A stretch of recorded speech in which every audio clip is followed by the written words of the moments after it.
The Esoteric Character of the Gospels by H. P. Blavatsky. H. P. Blavatsky Series No. 7 Theosophy Company, Mysore, Private Ltd. Bangalore 560004. Objects of the Theosophical Movement. I. To form the nucleus of a universal brotherhood of humanity, without distinction of race, creed, sex, caste, or color. 2. The study of ancient and modern religions, philosophies, and sciences, and the demonstration of the importance of such study, and 3. The investigation of the unexplained laws of nature and the psychical powers latent in man.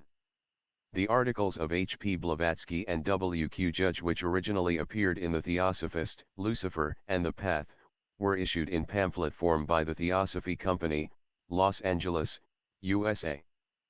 For the benefit of students and inquirers in India, these are now being reprinted in an Indian edition. Reprint edition, 1982 by courtesy, The Theosophy Company, 245, West 33rd St., Los Angeles, California.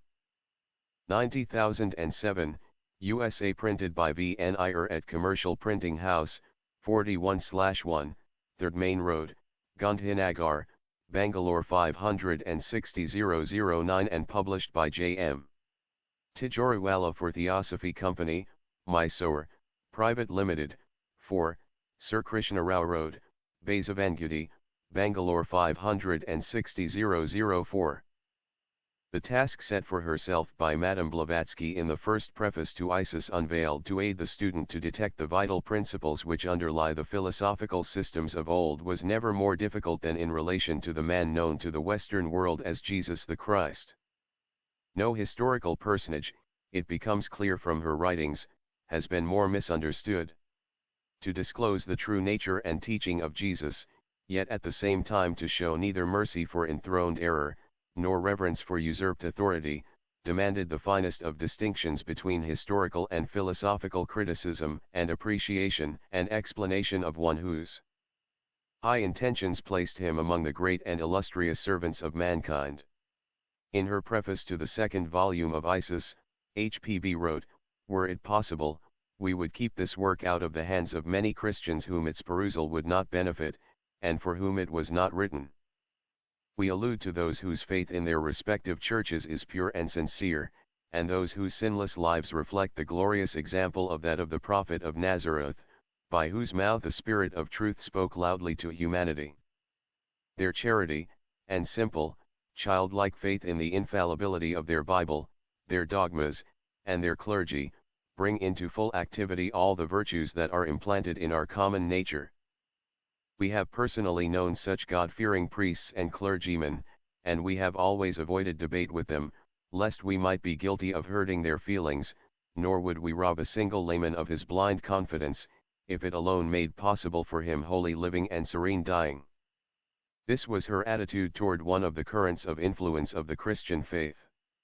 Yet there were other influences, less benign, too, which H.P.B.'s mission and purpose were of necessity addressed.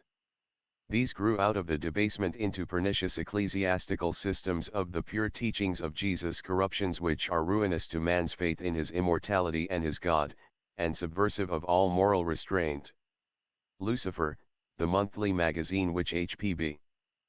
founded in England in 1887, was consistently the vehicle of analysis of the distortions of ecclesiastical Christianity. In Lucifer appeared continuous, unrelenting criticism of Orthodox Church doctrines, practices, and claims. The opening editorial, "What's in a Name?" went to the core of a Christian inversion of philosophic truth, showing that the identification of Lucifer, the light-bringing morning star, with Satan, was the darkest of theological calumnies. Lucifer, she pointed out, represented the assertion of free will and independent thought, without which human beings are no better than uncaring beasts of the field. The name Lucifer, this editorial declared, is typical of the divine spirit which sacrificed itself for humanity. H.P.B.'s magazine gave space to the unequivocal challenge of the article, "Lucifer to the Archbishop of Canterbury, Greetings," in which it was said, the comparison between the teachings of Jesus and the Doc. Trines of the churches has frequently been made, and often with great learning and critical acumen, both by those who would abolish Christianity and those who would reform it, and the aggregate result of these comparisons, as your grace must be well aware, goes to prove that in almost every point the doctrines of the churches and the practices of Christians are in direct opposition to the teachings of Jesus. What were those teachings, and who or what was Jesus?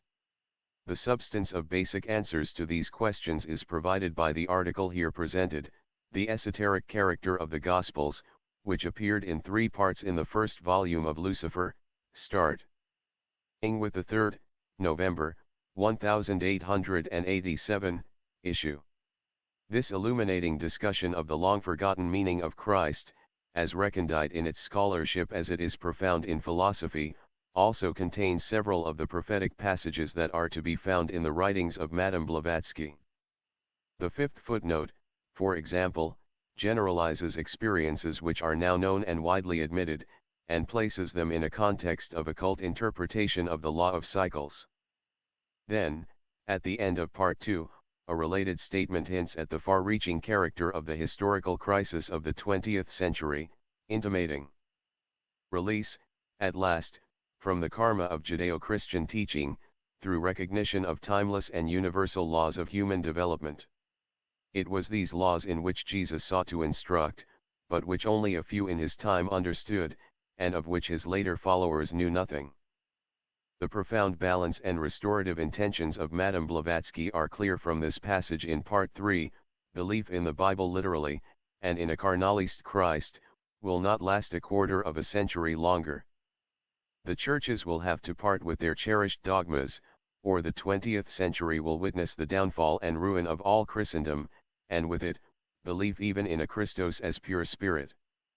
The very name has now become obnoxious, and theological Christianity must die out, never to resurrect again in its present form.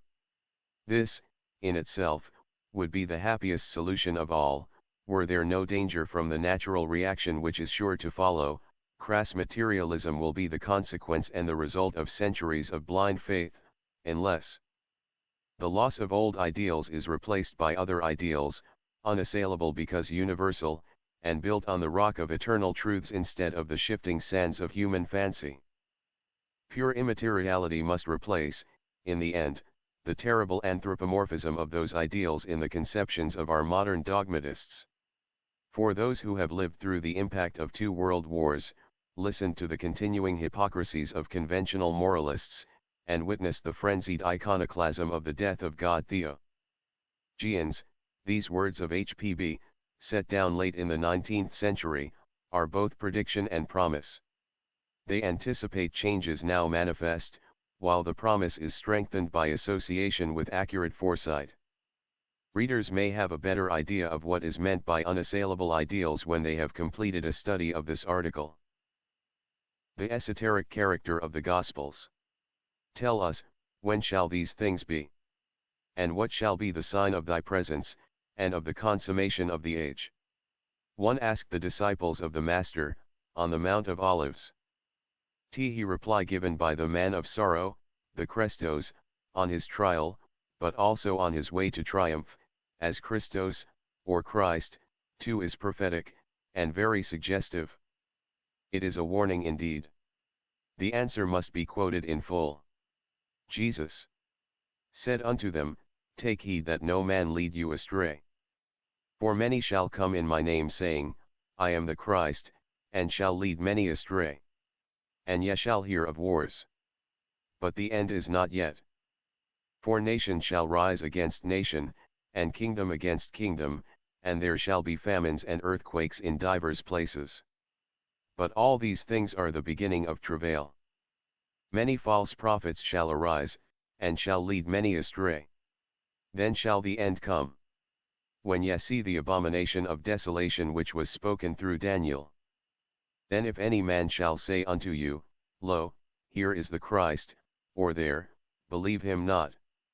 If they shall say unto you, Behold, he is in the wilderness, go not forth, behold, he is in the inner chambers, believe them not. For as the lightning cometh forth from the east, and is seen even in the west, so shall be the presence of the Son of Man, etc., etc. Two things become evident to all in the above passages, now that their false rendering is corrected in the revision text. A. The coming of Christ, means the presence of Christos in a regenerated world, and not at all the actual coming in body of Christ Jesus. B. This Christ is to be sought neither in the wilderness nor in the inner chambers, nor in the sanctuary of any temple or church built by man, for Christ, the true esoteric Savior, is no man, but the divine principle in every human being. He who won St. Matthew XXIV, et sec. The sentences italicized are those which stand corrected in the New Testament after the recent revision in 1881 of the version of 1611, which version is full of errors, voluntary and involuntary. The word presence, for coming, and the consummation of the age, now standing for the end of the world, have altered, of late, the whole meaning, even for the most sincere Christians, if we exempt the Adventists. 2. He who will not ponder over and master the great difference between the meaning of the two Greek words XP7, 0 trademark 5 and XPL. Sterile dead letter of the texts, the very dead sea fruit of //P Christianity. Strives to resurrect the spirit crucified in him by his own terrestrial passions, and buried deep in the sepulchre of his sinful flesh, he who has the strength to roll back the stone of matter from the door of his own inner sanctuary, he has the risen Christ in him. 3. The Son of Man is no child of the bondwoman flesh, but verily of the free woman spirit, for the child of man's own deeds, and the fruit of his own spiritual labor. On the other hand, at no time since the Christian era, have the precursor signs described in Matthew applied so graphically and forcibly to any epoch as they do to our own times. When has nation arisen against nation more than at this time? When have famines, another name for destitute pauperism, and the famished multitudes of the proletariat been more cruel, earthquakes more frequent, or covered such an area simultaneously, as for the last few years? Millenarians and Adventists of robust faith, may go on saying that the coming of the carnalist Christ is near at hand, and prepare themselves for the end of the world. Theosophists at any rate, some of them who understand the hidden meaning of the universally expected avatars, messiahs, sozioses, and Christs, know that it is no end of the world, but the consummation of the age, i.e., the close of a cycle, which is now fast approaching. 5. If our readers have forgotten the concluding passages of the article, The Signs of the Times, 6 in Lucifer for October last, let them read them over, and they will plainly see the meaning of this particular cycle. Many and many a time the warning about the false Christs and prophets who shall lead people astray has been interpreted by charitable Christians, the worshippers of the dead letter of their 3 for yet are the temple, sanctuary in the revised N.T. of the living God. 2 Cor 6, 16. For Spirit, or the Holy Ghost, was feminine with the Jews, as with most axient peoples, and it was so with the early Christians. Sophia of the Gnostics, and the third Sephiroth Bina, the female Jehovah of the Kabbalists, are feminine principles, divine spirit, or Ruach. Akath Ruach Elohim Chaim. One is she, the spirit of the Elohim of life, is said in Sefer Yezerah s. There are several remarkable cycles that come to a close at the end of this century. First, the 5,000 years of the Kaliug cycle, again the Messianic cycle of the Samaritan, also, Kabbalistic, Jews of the man connected with Pisces, Ichthys or Fishman Dag. It is a cycle, historic and not very long, but very occult, lasting about 2,155 solar years, but having a true significance only when computed by lunar months. It occurred 2410 and 255 BC, or when the equinox entered into the sign of the Ram, and again into that of Pisces. When it enters, in a few years, the sign of Aquarius, psychologists will have some extra work to do, and the psychic idiosyncrasies of humanity will enter on a great change. Reprinted in Theosophy for June, 1913. Scripture, as applying to mystics generally, and Theosophists most especially. The recent work by Mr. Pember, Earth's Earliest Ages, is a proof of it. Nevertheless, it seems very evident that the words in Matthew's Gospel and others can hardly apply to Theosophists. For these were never found saying that Christ is here or there, in wilderness or city, and least of all in the inner chamber behind the altar of any modern church. Whether heathen or Christian by birth, they refuse to materialize and thus degrade that which is the purest and grandest ideal, the symbol of symbols, namely, the immortal divine spirit in man, whether it be called Horus, Krishna, Buddha, or Christ.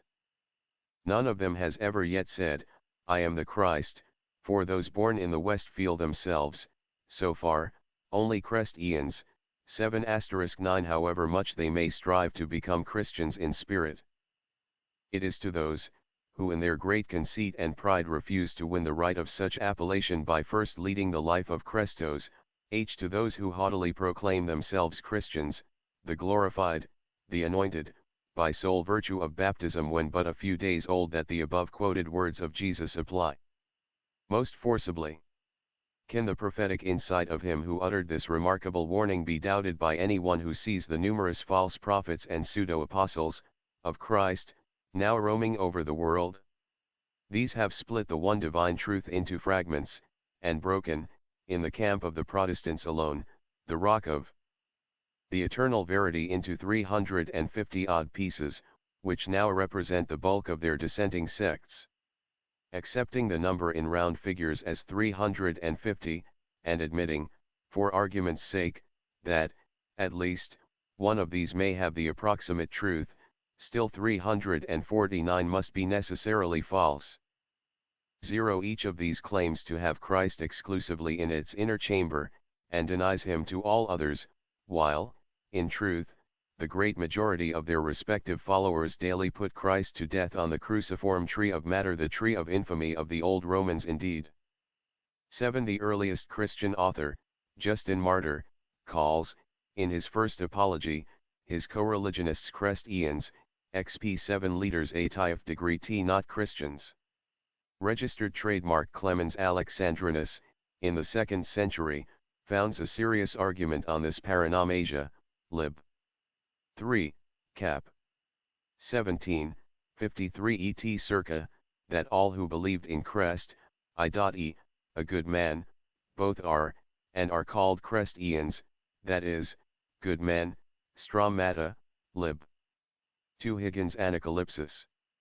And Lactantius, lib. 4, cap. 7, says that it is only through ignorance that people call themselves Christians, instead of Christians, qui proper ignorantium errorum cum immutat allitera crestum solent dicere. 9. In England alone, there are over 239 various sects.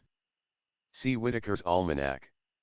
In 1883, there were 186 denominations only, and now they steadily increase with every year, an additional 53 sects having sprung up in only 4 years. The worship of the dead letter in the Bible is but one more form of idolatry, nothing better. A fundamental dogma of faith cannot exist under a double-faced Janus form. Justification by Christ cannot be achieved at one's choice and fancy, either by faith or by works, and James, therefore, 2:25, contradicting Paul, Hebrew 11:31, and vice versa, 10:1 of them must be wrong. Hence, the Bible is not the Word of God, but contains at best the words of fallible men and imperfect teachers. Yet read esoterically, it does contain, if not the whole truth, still, nothing but the truth, under whatever allegorical garb. Only, quod homines tot sententis. The Christ principle, the awakened and glorified Spirit of truth, being universal and eternal, the true Christos cannot be monopolized by any one person, even though that person has chosen to arrogate to himself the title of the Vicar of Christ, or of the head of that or another state religion. The spirits of Christ and Christ cannot be confined to any creed or sect, only because that sect chooses to exalt itself above the heads of all other religions or sects. The name has been used in a manner so intolerant and dogmatic, especially in our day, that Christianity is now the religion of arrogance par excellence, a stepping stone for ambition, a sinecure for wealth, sham, and power, a convenient screen for hypocrisy. The noble epithet of old, the one that made Justin Martyr say that from the mere name, which is imputed to us as a crime, we are the most excellent, and is now degraded. The missionary prides himself with the so-called conversion of a heathen, who makes of Christianity ever a profession, but rarely a religion, a source of income from the missionary fund, and a pretext, since the blood of Jesus has washed them all by anticipation, for every petty crime, from drunk ennis and lying up to theft. That same missionary, however, would not hesitate to publicly condemn the greatest saint to eternal perdition and hell fires if that holy man has only neglected to pass through the fruitless and meaningless form of baptism by water with accompaniment of lip prayers and vain ritualism. 0. It is but fair to St. Paul to remark that this contradiction is surely due to later tampering with his epistles. Paul was a Gnostic himself, i.e., a son of wisdom, and an initiate into the true mysteries of Christos, though he may have thundered, or was made to appear to do so, against some Gnostic sects, of which, in his day, there were many. But his Christos was not Jesus of Nazareth, nor any living man, as shown so ably in Mr. Gerald Massey's lecture, Paul, the Gnostic opponent of Peter. He was an initiate, a true master builder or adept, as described in Isis Unveiled, Vol. 2, pages 90 to 91. 11 Fuvra pound K Tov Katriapov Pov IJ/MOV Ovoporos XPV Orero Avirapkopef, First Apology. We say lip prayer and vain ritualism knowingly. Few Christians among the laymen are aware even of the true meaning of the word Christ, and those of the clergy who happen to know it, for they are brought up in the idea that to study such subjects is sinful, keep the information secret from their parishioners. They demand blind, implicit faith, and forbid inquiry as the one unpardonable sin, though nothing of that which leads to the knowledge of the truth can be aught else than holy. For what is divine wisdom, or gnosis, but the essential reality behind the evanescent appearances of objects in nature, the very soul of the manifested Logos? Why should men who strive to accomplish union with the one eternal and absolute deity shudder at the idea of prying into its mysteries, however awful?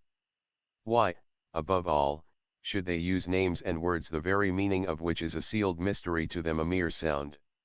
Is it because an unscrupulous, power-seeking establishment called a church has cried wolf at every such attempt, and, denouncing it as blasphemous, has ever tried to kill the spirit of inquiry?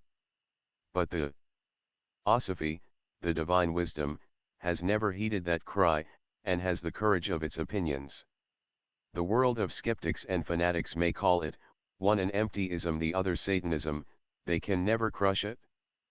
Theosophists have been called atheists, haters of Christianity, the enemies of God and the gods. They are none of these.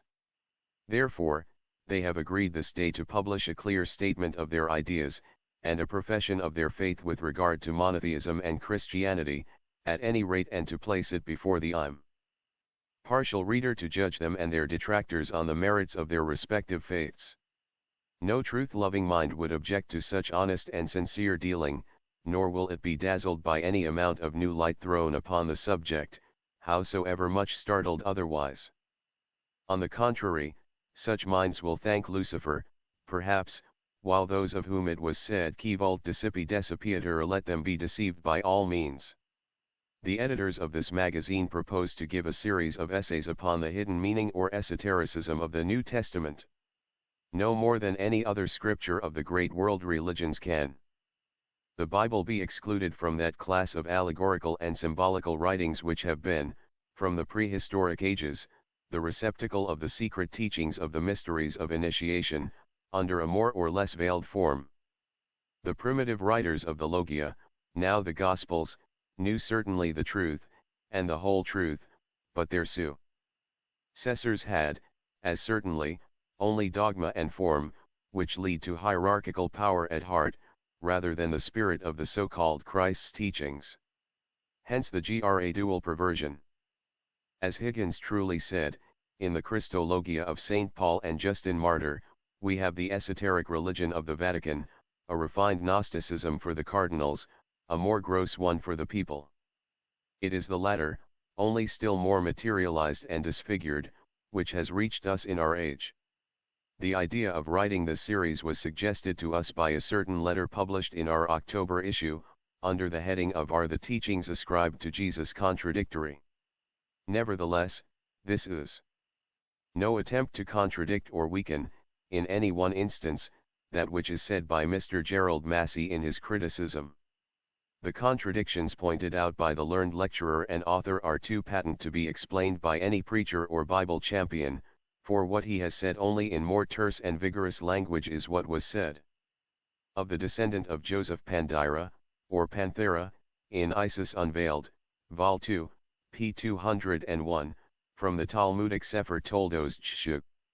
His belief with regard to the spurious character of the Bible and New Testament, as now edited, is therefore, also the belief of the present writer.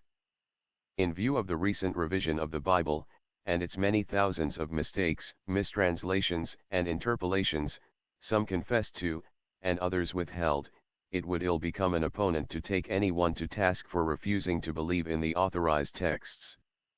But the editors would object to one short sentence in the criticism under notice. Mr. Gerald Massey writes, "What is the use of taking your Bible oath that the thing is true, if the book you are sworn upon is a magazine of falsehoods already exploded, or just going off? Surely it is not a symbologist of Mr. Massey's powers and learning who would call the Book of the Dead, or the Vedas, or any other ancient scripture, a magazine of falsehoods." 12. Why not re12? The extraordinary amount of information collated by that able Egyptologist shows that he has thoroughly mastered the secret of the production of the New Testament. Mr. Massey knows the difference between the spiritual, divine, and purely metaphysical Christos, and the made-up lay figure of the carnalized Jesus. He knows also that the Christian canon, especially the Gospels, Acts, and Epistles, are made up of fragments of Gnostic wisdom, the groundwork of which is pre-Christian and built on the mysteries of initiation. It is the mode of theological presentation and the interpolated passages such as in Mark 16, from verse 9 to the end, which make of the Gospels a magazine of wicked falsehoods, and throw a slur on Christos. But the occultist who discerns between the two currents, the true Gnostic and the pseudo-Christian, knows that the passages free from theological tampering belong to archaic wisdom, and so does Mr. Gerald Massey, though his views differ from ours. Guard in the same light as all the others, the Old, and, in a still greater measure, the New Testament. All of these are magazines of falsehoods, if accepted in the exoteric dead-letter interpretations of their ancient, and especially their modern, theological glossarists. Each of these records has served in its turn as a means for securing power and of supporting the ambitious policy of an unscrupulous priesthood. All have promoted superstition, all made of their gods bloodthirsty and ever-damning Molochs and fiends, as all have made nations to serve the latter more than the God of truth. But while cunningly devised dogmas and intentional misinterpretations by scholiasts are beyond any doubt, falsehoods already exploded, the texts themselves are mines of universal truths. But for the world of the profane and sinners, at any rate they were and still are like the mysterious characters traced by the fingers of a man's hand on the wall of the palace of Belshazzar. They need a Daniel to read and understand them. Nevertheless, truth has not allowed herself to remain without witnesses. There are, besides great initiates into scriptural symbology, a number of quiet students of the mysteries or archaic esotericism, of scholars proficient in Hebrew and other dead tongues, who have devoted their lives to unriddle the speeches of the Sphinx of the world religions. And these students, though none of them has yet mastered all the 7 keys that open the great problem, have discovered enough to be able to say, there was a universal mystery language, in which all the world's scriptures were written. From Vedas to Revelation, from the Book of the Dead to the Acts. One of the keys, at any rate the numerical and geometrical key 3 to the mystery speech, is now rescued, an ancient language, truly, which up to this time remained hidden, but the evidences of which abundantly exist, as may be proven by undeniable mathematical demonstrations. If, indeed, the Bible is forced on the acceptance of the world in its dead-letter meaning, in the face of the modern discoveries by Orientalists and the efforts of independent students and Kabbalists, it is easy to prophesy that even the present new generations of Europe and America will repudiate it, as all the 1-3 The key to the recovery of the language, so far as the writer's efforts have been concerned, was found in the use, strange to say, of the discovered integral ratio in numbers of diameter to circumference of a circle, by a geometrician. This ratio is 6,561 for diameter and 20,612 for circumference. Kabbalistic manuscripts. In one of the future numbers of Lucifer more details will be given, with the permission of the discoverer. E.d.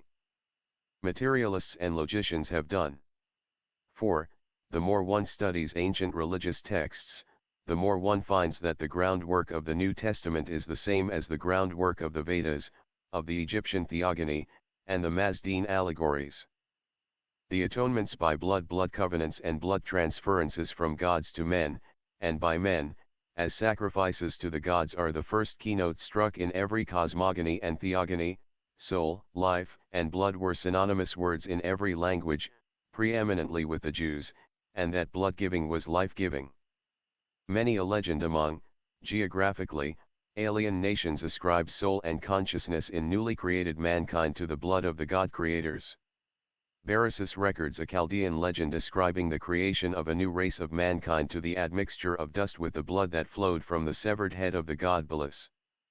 On this account it is that men are rational and partake of divine knowledge, explains Beresis. 14 and Lenormand has shown, Beginnings of History, p. 52, note, that the Orphics said that the immaterial part of man, his soul, his life, sprang from the blood of Dionysius Zagreus, whom Titans tore to pieces. Blood revivifies the dead, i.e., interpreted metaphysically, it gives conscious life and a soul to the man of matter or clay such as the modern materialist is now. The mystic meaning of the injunction, verily I say unto you, except ye eat the flesh of the Son of Man and drink his blood, ye have not life in yourselves, and see, can never be understood or appreciated at its true occult value, except by those who hold some of the 7 keys, and yet care little. For St. Peter 15 These words, whether said by Jesus of Nazareth, or Jeshua ben Panthera, are the words of an initiate. They have to be interpreted with the help of 3 keys, one opening the PSY 14 Cories A and C. Frag. P 59, F. So do Sanconiaton and Hesiod, who both ascribe the vivifying of mankind to the spilt blood of the gods. But blood and soul are one, nefesh, and the blood of the gods means here the informing soul. 15 The existence of these 7 keys is virtually admitted, owing to deep research in the Egyptological lore, by Mr. G. Massey again. While opposing the teachings of esoteric Buddhism unfortunately misunderstood by him in almost every respect in his lecture on the 7 souls of man, he writes, p.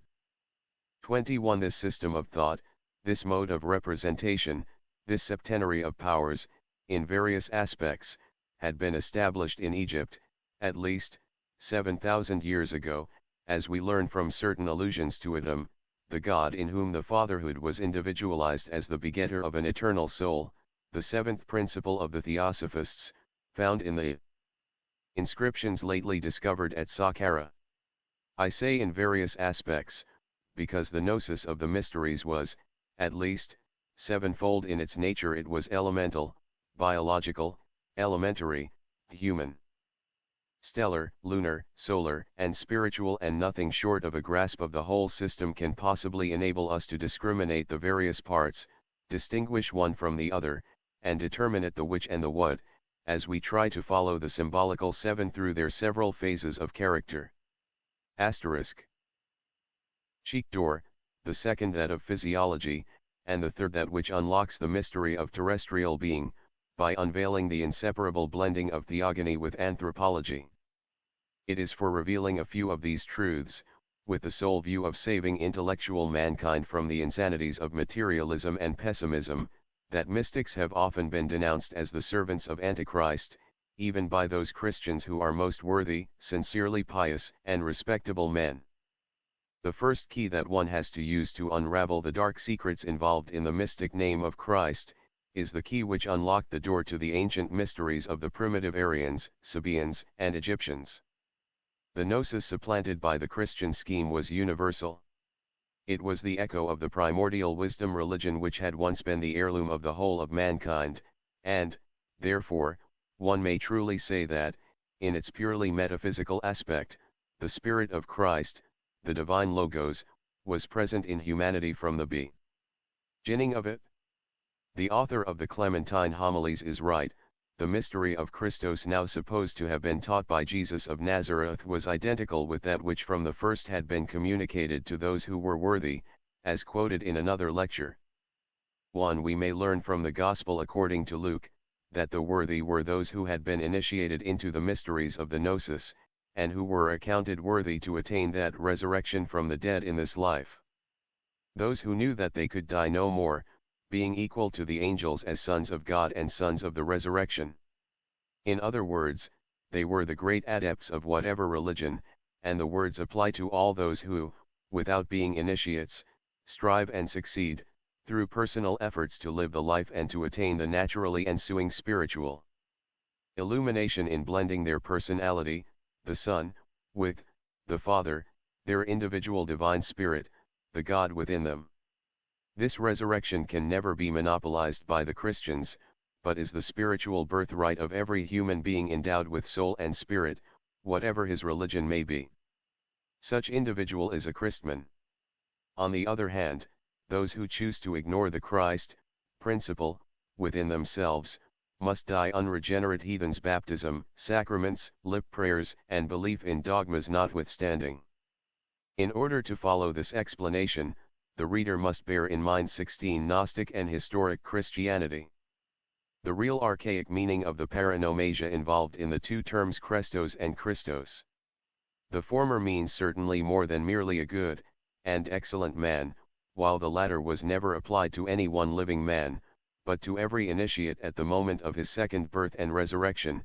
17 He who finds Christos within himself and recognizes the latter as his only way, becomes a follower and an apostle of Christ, though he may have never been baptized, nor even have met a Christian, still less call himself one. 2. The word Christos existed ages before Christianity was heard of. It is found used, from the 5th century BC, by Herodotus, by Aeschylus and other classical Greek writers, the meaning of it being applied to both things and persons. Thus in Tiscalus, Cho 901, we read of Avrepra Irvux trademark, Pythocresta, the oracles delivered by a Pythian god, Greek eng lex, through a Pythonus, and Pythocrestos is the nominative singular of an adjective derived from kro/pow, Eurip. Ion, 1218. The later meanings coined freely from this primitive application, are numerous and varied. Pagan classics expressed more than one idea by the verb xp. The seat of an oracle, but also an offering to, or for, the oracle. 18 Crests xpmss, one who expounds or explains oracles, a prophet, a soothsayer. 0 and crest arios is one who belongs to, or is in the service of, an oracle, a god, or a master. 20 This canon. Farrar's efforts notwithstanding. 21:17 Verily, verily, I say unto thee, except a man be born again he cannot see the kingdom of God. John 3:4. Here the birth from above, the spiritual birth, is meant, achieved at the supreme and last initiation. 18 The word xp v is explained by Herodotus, 7.11.7, as that which an oracle declares, and to xp 14, as fate, necessity. Vide Herod. 7.215, 5.108, and Sophocles, Philosophy 437. 19 See Liddell and Scott's Greek-English Lex. 20 hence of a guru, a teacher, and Kila, a disciple, in their mutual relations. 21 in his recent work The Early Days of Christianity, Canon Ferrer remarks, some have supposed a pleasant play of words founded on it, as between Christos, sweet PSXXX, 4, 8, and Christos, Christ, IP 158, footnote. But there is nothing to suppose, since it began by a play of words, indeed. The name Christus was not distorted into Christus, as the learned author would make his readers believe, p. 19, but it was the adjective and noun Christos which became distorted into Christus, and applied to Jesus. In a footnote on the word Christian, occurring in the first epistle. All this is evidence that the terms Christ and Christians, spelt originally Christ and Christians Sperjavnavoy 22 were directly borrowed from the temple terminology of the pagans, and meant the same thing. The God of the Jews was now substituted for the oracle and the other gods. The generic designation Christos became a noun applied to one special personage, and new terms such as Christianoi and Christodolos, a follower or servant of Christos, were coined out of the old material. This is shown by Philo-Judaeus, a monotheist, assuredly, using already the same term for monotheistic purposes. For he speaks of okox-oros, Theochristos, God declared, or one who is declared by God, and of audisi doxpergera, logia Theochrista, sayings delivered by God, which proves that he wrote. At a time, between the 1st century BC, and the 1st AD, when neither Christians nor Christians were yet known under these names, but still called themselves the Nazarenes. The notable difference between the two words spell consulting or obtaining response from a god or oracle, \pc being the Ionic earlier form of it, and xp, creo, to rub, to anoint, from which the name Christos, have not prevented the ecclesiastical adoption and coin. H from Philo's expression at xpar degree f that other term 0 pounds oxpiros anointed by God. Thus the quiet substitution of the letter I for dogmatic purposes, was achieved in the easiest way, as we now see. The secular meaning of Christos runs throughout the classical Greek literature pari passu with that given to it in the Mysteries. Demosthenes saying uxpv or asterisk, 330, 27, means by it simply unice fellow, Plato, in Phod. 264b, has xpotos 3bnr/ydu of Peter, chap. 4, 16, in which in the revised later manuscripts the word was changed into Christian. Canon Ferrer remarks again, perhaps we should read the ignorant heathen distortion, Christian. Most decidedly we should, for the eloquent writer should remember his master's command to render unto Caesar that which is Caesar's. His dislike notwithstanding, Mr. Ferrer is obliged to admit that the name Christian was first invented, by the sneering, mocking Antiochians, as early as AD 44, but had not come into general use before the persecution by Nero. Tacitus, he says, uses the word Christians with something of apology. It is well known that in the N. It only occurs 3 times, and always involves a hostile sense, Acts 11:26, XXVI 28 as it does in 4:16. It was not Claudius alone who looked with alarm and suspicion on the Christians, so nicknamed in derision for their carnalizing a subjective principle or attribute, but all the pagan nations. For Tacitus, speaking of those whom the masses called Christians, describes them as a set of men detested for their enormities and crimes.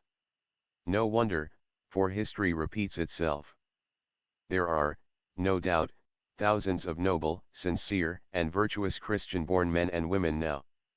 But we have only to look at the viciousness of Christian heathen converts, at the morality of those proselytes in India, whom the missionaries themselves declined to take into their service, to draw a parallel between the converts of 1,800 years ago, and the modern heathens touched by grace.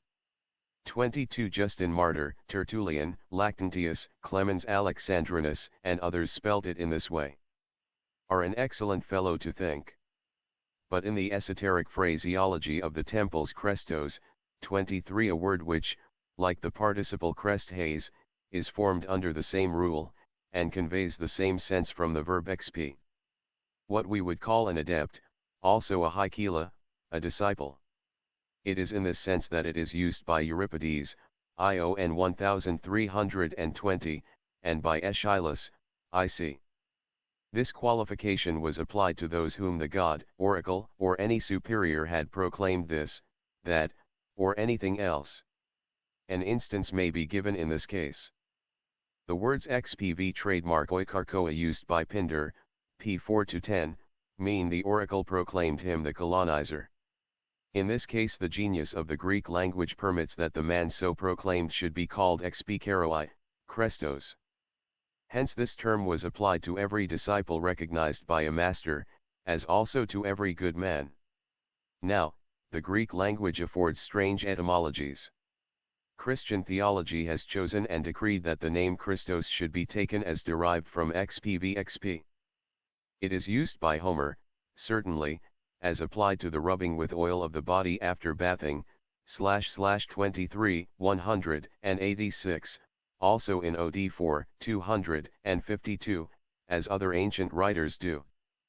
Yet the word XPLS, Christs, means rather a while washer, while the word crests, XPTS, means priest and prophet, a term far more applicable to Jesus, than that of the anointed, since, as Nork shows on the authority of the Gospels, he never was anointed, either as king or priest. In short, there is a deep mystery underlying all this scheme, which, as one maintain, only a thorough knowledge of the pagan mysteries is capable of unveiling. 24 It is not what the early fathers, who had an object to achieve, 23 Vide Liddell and Scott's Greek and English lexicon. Christos is really one who is continually warned, advised, guided, whether by oracle or prophet. Mr. G. Massey is not correct in saying that the Gnostic form of the name Crest, or Christos, denotes the good God, not a human original, for it denoted the latter, i.e., a good, holy man, but he is quite right when he adds that Christiana signifies sweetness and light. The Christoi, as the good people, were pre-extant. Numerous Greek inscriptions show that the departed, the HEV, the saintly one that is, the good was styled Christos, or the Christ, and from this meaning of the good * does Justin, the primal apologist, derive the Christian name. This identifies it with the Gnostic source, and with the good God who revealed himself according to Marcion, that is, the Unnefer or good opener of the Egyptian theology. Agnostic Annual. 24 Again I must bring forward what Mr. G. Massey says, whom I quote repeatedly because he has studied this subject so thoroughly and so conscientiously. My contention, or rather explanation, he says, is that the author of the Christian one name is the mummy Christ of Egypt, called the Kairos, which was a type of the immortal spirit in man, the Christ within, as Paul has it, the divine offspring incarnated, the Logos, the word of truth, the Makru of Egypt. It did not originate as a mere type. The preserved mummy was the dead body of anyone that was kairos, or mummified, too. May affirm or deny, that is the important point, but rather what is now the evidence for the real significance given to the two terms Christos and Christos by the ancients in the pre-Christian ages. For the latter had no object to achieve, therefore nothing to conceal or disfigure, and their evidence is naturally the more reliable of the two. This evidence can be obtained by first studying the meaning given to these words by the classics, and then their correct significance searched for in mystic symbology. Now Christos, as already said, is a term applied in various senses. It qualifies both deity and man. It is used in the former sense in the Gospels, and in Luke 6:35, where it means kind, and merciful xp/oris udulv evi to vs, in I Peter 2:3, where it is said, kind is the Lord, x. 2, the reticence of Clemens, whose Christianity, as King truly remarks in his Gnostics, was no more than a graft upon the congenial stock of his original Platonism, is quite natural. He was an initiate, a new Platonist, before he became a Christian, which fact, however much he may have fallen off from his earlier views, could not exonerate him from his pledge of secrecy. And as a Theosophist and a Gnostic, one who knew, Clemens must have known that Christos was the way, while Christos was the lonely traveler journeying on to reach the ultimate goal through that path, which goal was Christos, the glorified Spirit of truth, the reunion with which makes the soul, the Son, one with the Father, Spirit. That Paul knew it, is certain, for his own expressions prove it.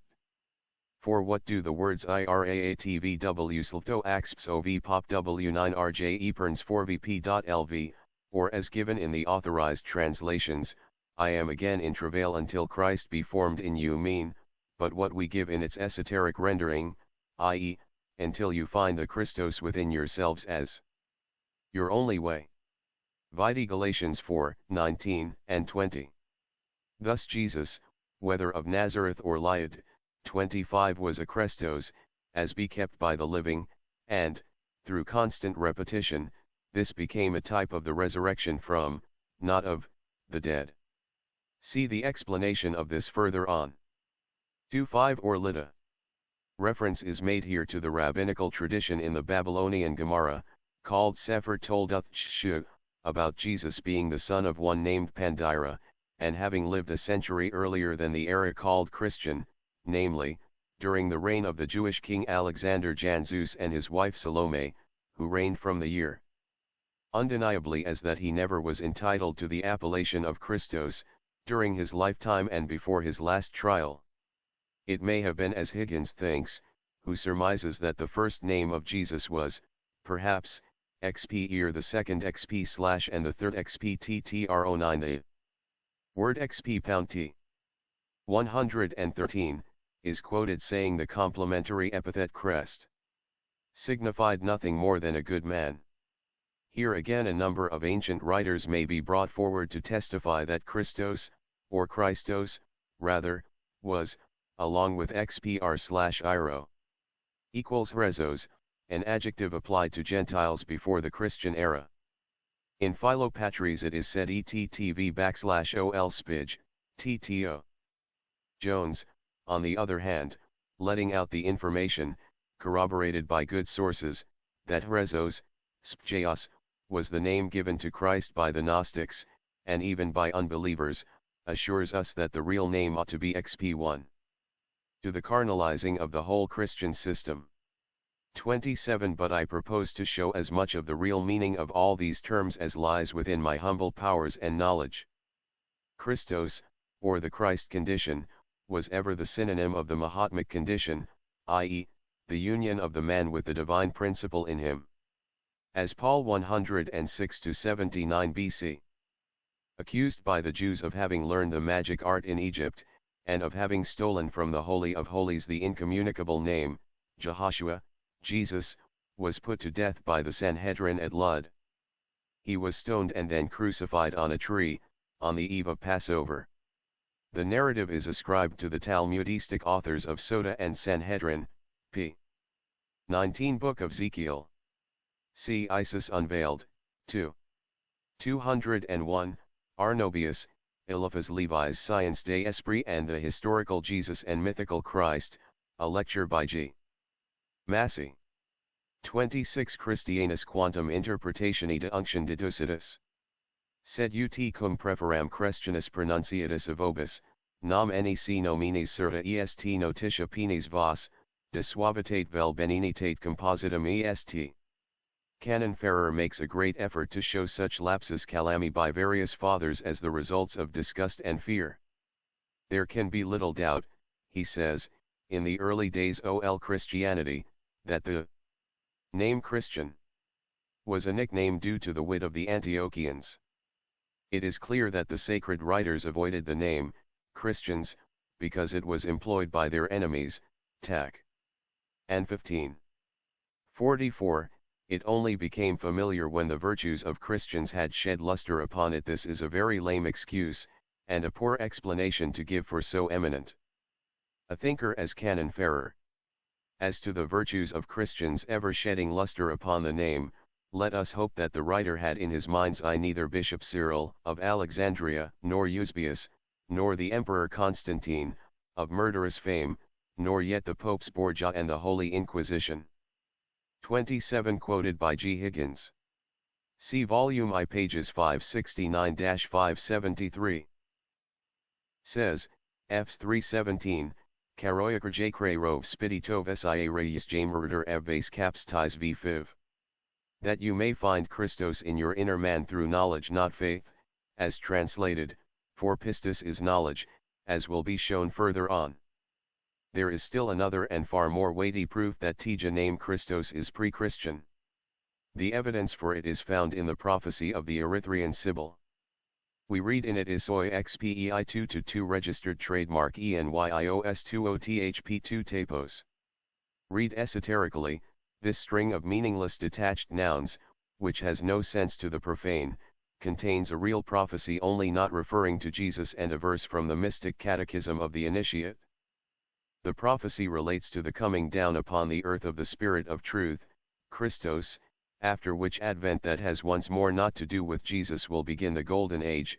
The verse refers to the necessity before reaching that blessed condition of inner, or subjective, theophany, and theopneusty, to pass through the crucifixion of flesh or matter. Read exoterically, the words Lysis Christos Theaios Soter Storos, meaning literally Lysis, Christos, God, Son, Savior, Cross, are most excellent handles to hang a Christian prophecy on, but they are pagan, not Christian. If called upon to explain the names Isis Christos, the answer is, study mythology, the so-called fictions of the ancients, and they will give you the key. Ponder over Apollo, the solar god, and the healer, and the allegory about his son Janus, or Ion, his priest at Delphos, through whom alone could prayers reach the immortal gods, and his other son Asclepios, called the Soter, or Savior. Here is a leaflet from esoteric history written in symbolical phraseology by the old Grecian poets. The city of Chrysa 28, now spelled Crisa, was built in memory of Chrysa, or Creusa, daughter of King Erechtheus and mother of Janus, or Ion, by Apollo, in memory of the danger which Janus escaped. 20 We learn that Janus, abandoned by his mother in a 26 in the days of Homer, we find this city, once celebrated for its mysteries, the chief seat of initiation and the name of Christos used as a title during the mysteries. It is mentioned in the Iliad, 2:520 as Chrysa, Spiva. Dr. Clark suspected its ruins under the present site of Crestana, a small town, or village rather, in Phocis, near the Chrysian Bay. C.E.D. Clark, 4th ed., Volume 8, p. 239, Delphi. 29 The root of XP1, 7 trademark, Kritos, and XPVAROS, Crestos, is one and the same, XP degree 0J, which means consulting the oracle, in one sense, but in another one consecrated, set apart, belonging to some temple or oracle or devoted to oracular services. On the other hand, the word XP Euro, XPFW, means obligation, a bond, duty, or one who is under the obligation of pledges, or vows taken. Grotto to hide the shame of the virgin who bore a son, was found by Hermes, who brought the infant to Delphi, nurtured him by his father's sanctuary and oracle, where, under the name of Chrysis, Spigim, Janus became first a Crestus, a priest, soothsayer, or initiate, and then very nearly a Crestarian, a sacrificial vic. Tim, 30 ready to be poisoned by his own mother who knew him not, and who, in her jealousy, mistook him, on the hazy intimation of the oracle, for a son of her husband. He pursued her to the very altar with the intention of killing her when she was saved through the Pythoness, who divulged to both the secret of their relationship. In memory of this narrow escape, Creusa, the mother, built the city of Chrysa, or Chrysa. Such is the allegory, and it symbolizes simply the trials of initiation. 31 Finding then that Janus, the solar god, and son of Apollo, the sun, means the initiator and the opener of the gate of light, or secret wisdom of the mysteries, that he is born from Chrysa, esoterically Chris, and that he was a Chrestos through whom spoke the god, that he was finally Ion, the father of the Ionians. And, some say, an aspect of Asclepios, another son of Apollo. It is easy to get hold of the thread of Ariadne in this labyrinth of allegories. It is not the place here to prove side issues in mythology, however. It suffices to show the connection between the mythical characters of hoary antiquity and the later fables that marked the beginning of our era of civilization. Asclepios, Aesculapius, was the divine physician, the healer, the savior, some Jape as he was called, a title also given to Janus of Delphi, and Iaso, the daughter of Asclepios, was the goddess of healing, under whose patronage 3 degrees the adjective XPVFFR6* was also used as an adjective before proper names as a complement, as in Plat. Theact, P166a, Otaj 6 Zumptra G6 XPVT \, here Socrates is the Chrestos, and also as a surname, as shown by Plutarch, v. Phocion, who wonders how such a rough and dull fellow as Phocion could be surnamed Chrestos. 31 There are strange features, quite suggestive, for an occultist, in the myth, if one, of Janus. Some make of him the personification of Cosmos, others, of Kylus, heaven, hence he is two-faced because of his two characters of spirit and matter, and he is not only Janus bifrons, two-faced, but also quadrifrons the perfect square, the emblem of the Kabbalistic deity. His temples were built with 4 equal sides, with a door and 3 windows on each side. Mythologists explain it as an emblem of the 4 seasons of the year, and 3 months in each season, and in all of the 12 months of the year. During the mysteries of initiation, however, he became the day sun and the night sun. Hence he is often represented with the number 300 in one hand, and in the other 65, or the number of days of the solar year. Now Chanukh, Kanak and Enosh in the Bible, is, as may be shown on Kabbalistic authority, whether son of Cain, son of Seth, or the son of Methuselah, one and the same personage. As Chanukh, according to Furst, he is the initiator, instructor of the astronomical circle and solar year, as son of Methuselah, who is said to have lived 365 years and been taken to heaven alive, as they were all the candidates for initiation in her father's temple, the novices, or Crestoi, called the sons of Iaso. Vide for name, Plutus, by Aristov. 701, Now, if we remember, firstly, that the names of Jesus in their different forms, such as Iasios, Iasian, Jason, and Iagios, were very common in ancient Greece, especially among the descendants of Jesus, the Jazides, as also the number of the sons of Iaso, the Mistoi and future Epoptai, initiates. Why should not the enigmatical words in the Sibylline book be read in their legitimate light, one that had not to do with a Christian prophecy? The secret doctrine teaches that the first 2 words 7h20y2xpei2tos mean simply son of Iaso, a Chrestos, or servant of the oracular god.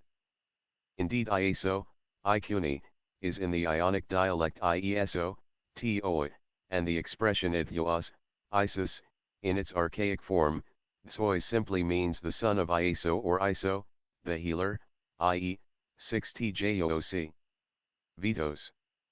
No objection, assuredly, can be taken to such rendering, or to the name being written Iso instead of Iaso, since the first form is Attic, therefore incorrect, for the name is Ionic. Iso, from which Isis, son of Iso, i.e., a genitive, not a nominative, is Ionic and cannot be anything else, if the age of the Sibylline book is taken into consideration.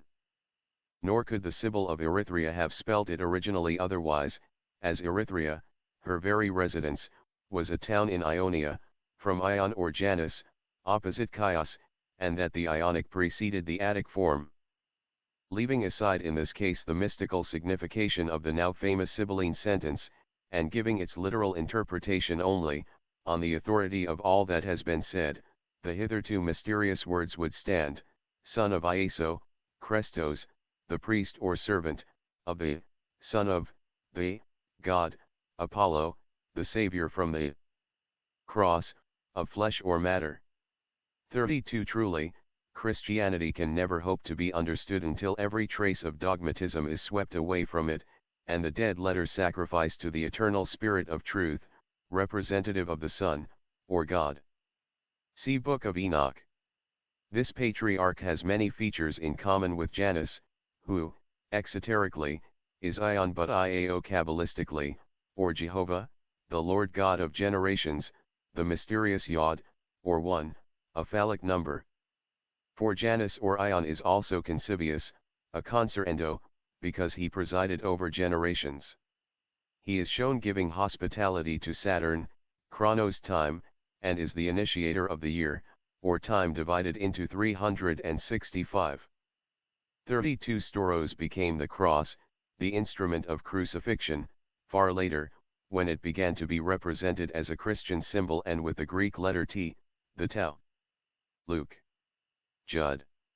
VOC. Its primitive meaning was phallic, a symbol for the male and female elements, the great serpent of temptation, the body which had to be killed or subdued by the dragon of wisdom, the seven-voweled solar Chnophis or spirit of Christos of the Gnostics, or, again, Apollo killing Python. Which is Horus, which is Krishna, which is Buddha, as much as it is the Gnostic Christos and the true Christ of Paul. In the Travels of Drive. Clark, the author describes a heathen monument found by him. Within the sanctuary, behind the altar, we saw the fragments of a marble cathedra, upon the back of which we found the following inscription, exactly as it is here written, no part of it having been injured or obliterated, affording perhaps the only instance known of a sepulchral inscription upon a monument of this remarkable form. The inscription ran thus: Sfstos ipfetoi 0e22aa02aapi22ai05 easrios eton ih, or, Christos, the first, a Thessalonian from Larissa, Pelasgiad 1 8 years old hero. Christos the first, protu, y. Read literally the inscription has little sense, interpreted esoterically, it is pregnant with meaning. As Dr. Clark shows, the word Christos is found on the epitaphs of almost all the ancient Larischians, but it is preceded always by a proper name. Had the adjective Christos stood after a name, it would only mean a good man, a posthumous compliment paid to the defunct, the same being often found on our modern tumular epitaphs. But the word Christos, standing alone and the other word, protu, following it, gives it quite another meaning, especially when the deceased is specified as a hero. To the mind of an occultist, the defunct was a neophyte, who had died in his 18th year of neophytism, and stood in the first or highest class of discipleship, having passed his preliminary trials as a hero, but had died before the last mystery, which would have made of him a Christos, an anointed, one with the spirit of Christos or truth in him.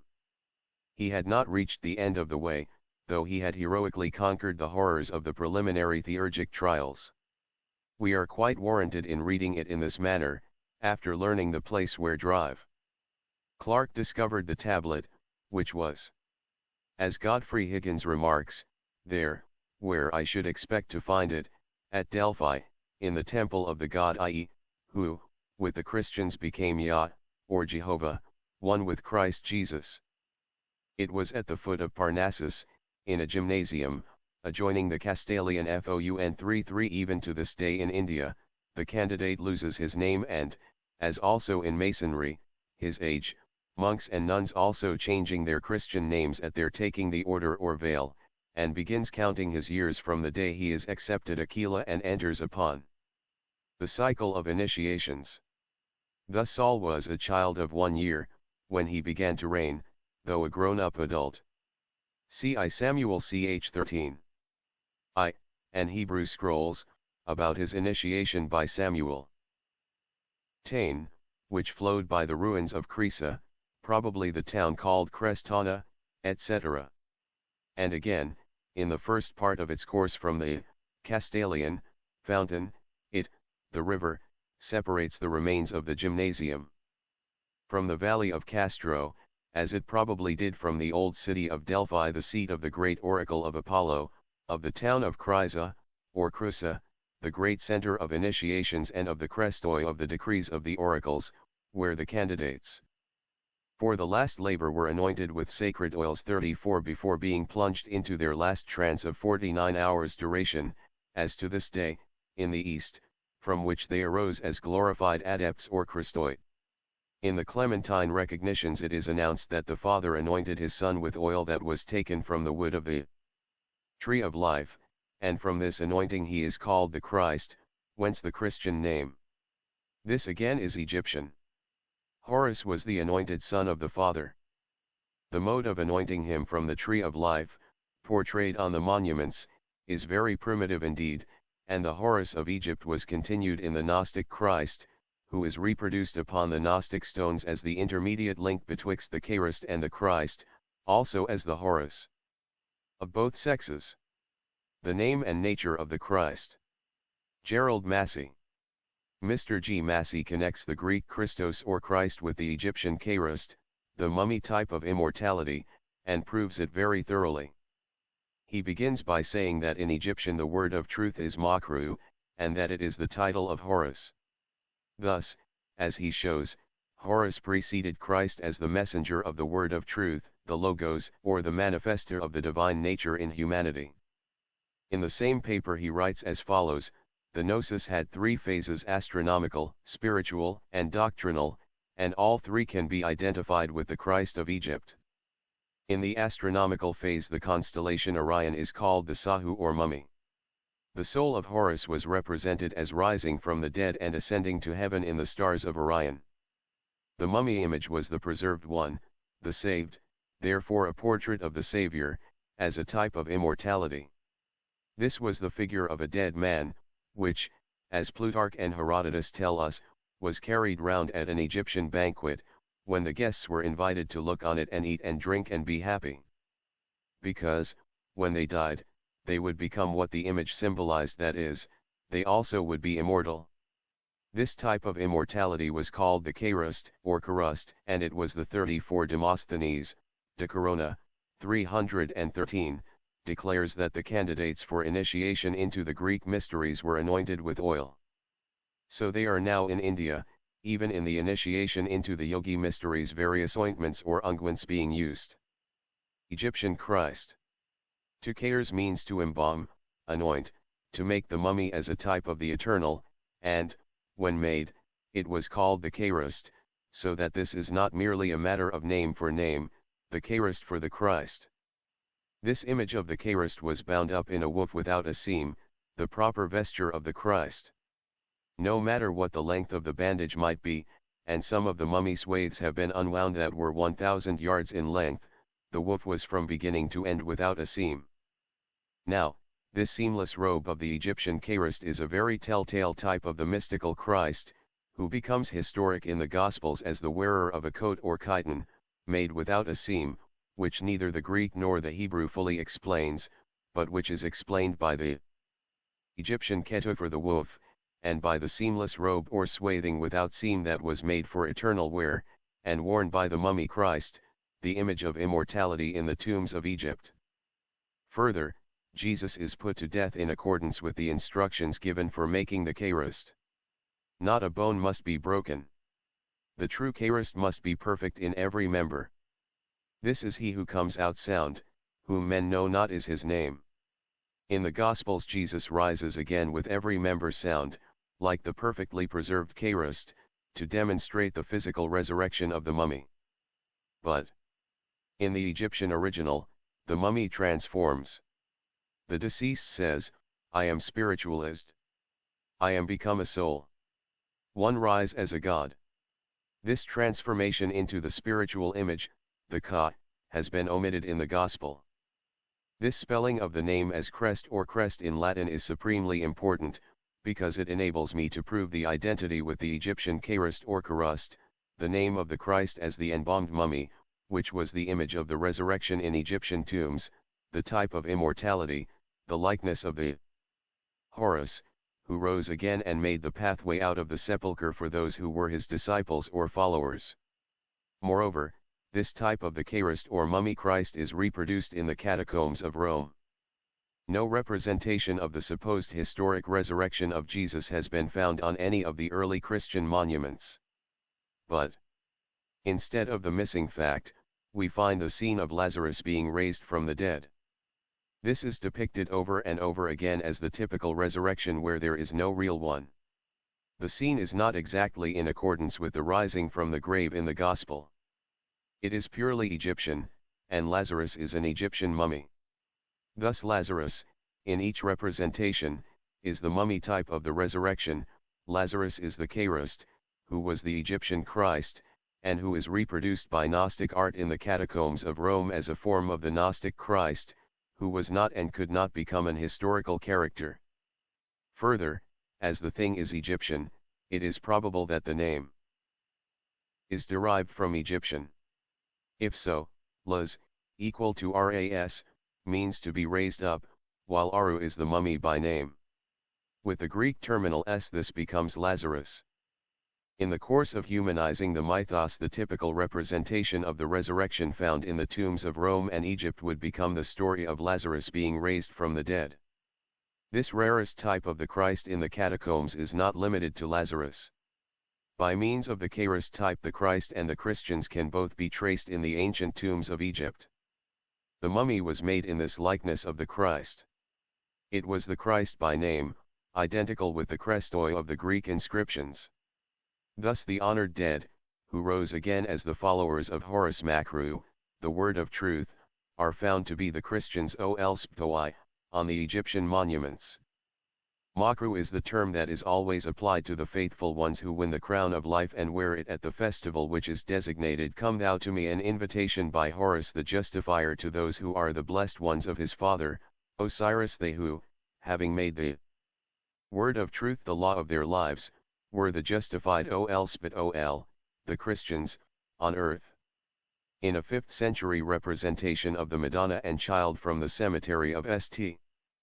Valentinus, the newborn babe lying in a box or crib is also the Karist, or mummy type, further identified as the divine babe of the solar mythos by the disk of the sun and the cross of the equinox at the back of the infant's head. Thus the child Christ of the historic faith is born, and visibly begins in the Karist image of the dead Christ, which was the mummy type of the resurrection in Egypt for thousands of years before the Christian era. This doubles the proof that the Christ of the Christian catacombs was a survival of the Karist of Egypt. Moreover, as Didron shows, there was a portrait of the Christ who had his body painted red. 3b It was a popular tradition that the Christ was of a red complexion. This, too, may be explained as a survival of the mummy Christ. It was an aboriginal mode of rendering things tapu by coloring them red. The dead corpse was coated with red ochre, a very primitive mode of making the mummy, or the anointed one. Thus the god Te tells Ramesses II that he has refashioned his flesh in vermilion. This anointing with red ochre is called Kara by the Maori, who likewise made the Karist or Christ. We see the mummy image continued on another line of descent when we learn that among other pernicious heresies and deadly sins with which the Knights Templars were charged, was the impious custom of adoring a mummy that had red eyes. Their idol, called Baphomet, is also thought to have been a mummy. The mummy was the earliest human image of the Christ. Because he is Kabbalist Kali, the new Adam, the celestial man, and Adam was made of red earth. I do not doubt that the ancient Roman festivals called the Charistia were connected in their origin with the Karist and the Eucharist as a celebration in honor of the manes of their departed kith and kin, for whose sakes they became reconciled at the friendly gathering once a year. It is here, then, we have to seek the essential connection between the Egyptian Christ, the Christians, and the Roman catacombs. These Christian mysteries, ignorantly explained to be inexplicable, can be explained by Gnosticism and mythology, but in no other way. It is not that they are insoluble by human reason, as their incompetent, howsoever highly paid, expounders nowadays pretend. That is but the puerile apology of the unqualified for their own helpless ignorance, they who have never been in possession of the gnosis or science of the mysteries by which alone these things can be explained in accordance with their natural genesis. In Egypt only can we read the matter to the root, or identify the origin of the Christ by nature and by name, to find at last that the Christ was the mummy type, and that our Christology is mummified mythology. Agnostic Annual. The above is an explanation on purely scientific evidence, but, perhaps, a little too materialistic, just because of that science, notwithstanding that the author is a well-known spiritualist. Occultism pure and simple finds the same mystic elements in the Christian as in other faiths, though it rejects as emphatically its dogmatic and historic character. It is a fact that in the terms I, 7.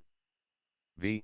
still, the personage, Jesus, so addressed whenever he lived, was a great initiate and a Son of God. For, we say it again, the surname Christos is based on, and the story of the crucifixion derived from, events that preceded it.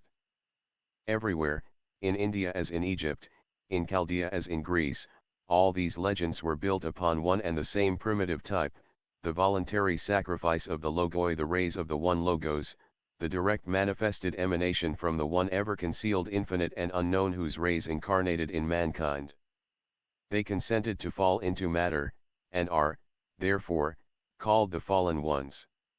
This is one of those great mysteries which can hardly be touched upon in a magazine article, but shall be noticed in a separate work of mine, The Secret Doctrine, very fully. Having said so much, a few more facts may be added to the etymology of the two terms. XPT. Greek of to be rubbed on, as ointment or salve, and the word being finally brought to mean the anointed one, in Christian theology, and Kri, in Sanskrit, the first syllable in the name of Krishna, meaning to pour out, or rub over, to cover with, 10 among many other things. This may lead one as easily to make of Krishna, the anointed one. Christian philologists try to limit the meaning of Krishna's name to its derivation from Krish, black, but if the analogy and comparison of the Sanskrit with the Greek roots contained in the names of Krestos, Christos, and Tirishna, are analyzed more carefully, it will be found that they are all of the same origin. 37 In Bacchus Christian inscriptions, numbering 1287, there is no single instance of an earlier date than the 3rd century, wherein the name is not written Crest or Christ. The Name and Nature of the Christ, by G. Massey, The Agnostic Annual. Yet none of these names can be unriddled, as some Orientalists imagine, merely with the help of astronomy and the knowledge of zodiacal signs in conjunction with phallic symbols. Because, while the sidereal symbols of the mystic characters or personifications in Puranas or Bible, fulfill astronomical functions, their spiritual antitypes rule invisibly, but very effectively, the world.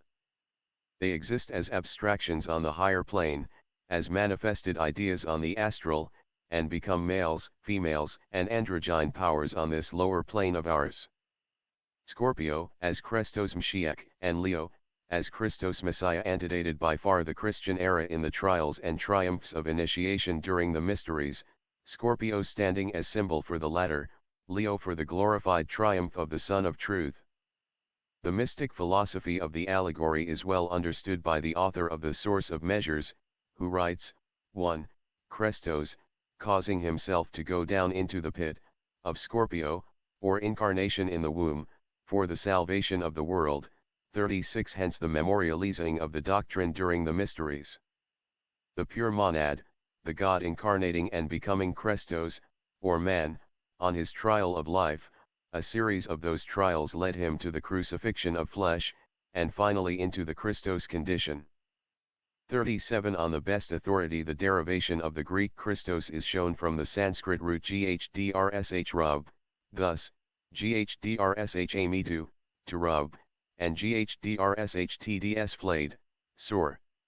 Moreover, krish, which means in one sense to plow and make furrows, means also to cause pain, to torture, to torment, and grsh ta s, rubbing all these terms relating to Christos and Christos conditions.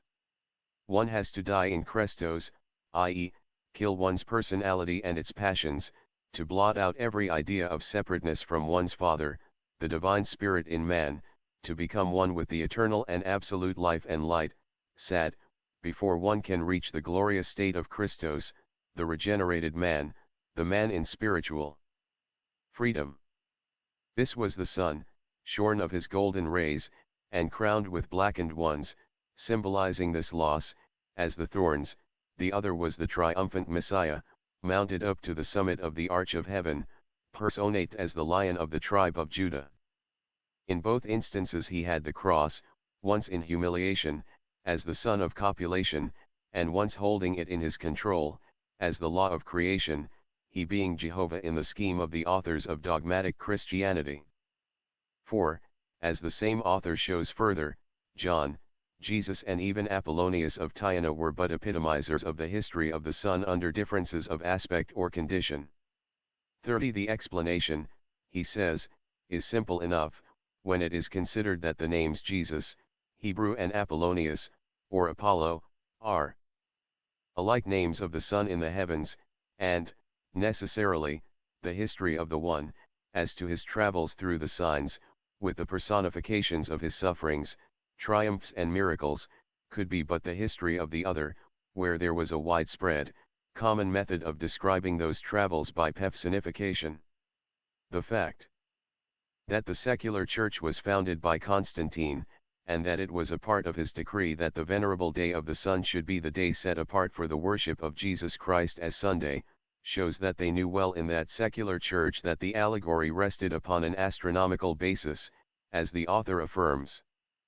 Yet, again, the circumstance that both Puranas and Bible are full of solar and astronomical allegories, does not militate against that other fact that all such scriptures in addition to these two are closed. 30. The Orientalists and theologians are invited to read over and study the allegory of Viswakarman, the omnipotent, the Vedic god, the architect of the world, who sacrificed himself to himself or the world, after having offered up all worlds, which are himself.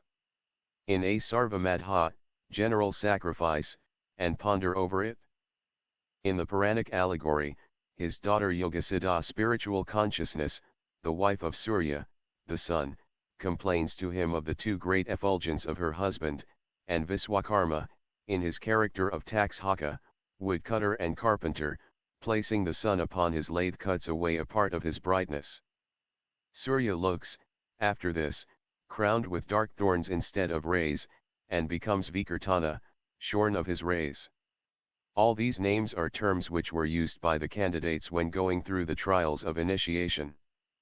The Hierophant initiator personate Viswakarman, the father, and the general artificer of the gods, the adepts on earth, and the candidate Surya, the sun, who had to kill all his fiery passions and wear the crown of thorns while crucifying his body before he could rise and be reborn into a new life as the glorified light of the world Christos.